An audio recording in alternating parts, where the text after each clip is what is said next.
আমার কাণ্ডটা দেখেছো? এত ভালো একটা ভিডিও আমার তোমাদের সাথে শেয়ারই করা হয়নি। তাহলে ভাবতে পারছো মানে এত সুন্দর, এত স্পেশাল একটা মুহূর্ত তোমাদের সাথে শেয়ার করা হয়নি। তো যাই হোক, 28 তারিখ ছিল আমার অ্যানিভার্সারি, সেটা আমরা 29 তারিখে সেলিব্রেশন করবো বলে ঠিক করেছিলাম। তো যাই হোক, সেটাই এখন তোমাদের সাথে শেয়ার করছি।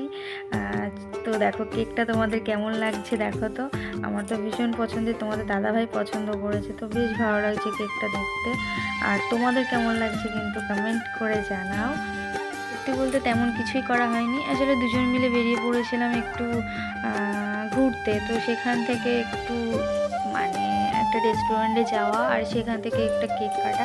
তো সব থেকে মানে ভালো লাগে যে এখানে যেখানে গেছিলাম এখানকার যে স্টাফরা ছিল এরা মানে খুবই ভালো, নিজেদের মতো। তো তাদের সাথেই সেলিব্রেশনটা করা হয়েছিল। তো মুহূর্তটা খুব ভালো ছিল, খুব এনজয় করেছি। তো তোমাদের সাথে এটা শেয়ার করবো ভেবেছিলাম, বাট আমার খেয়ালই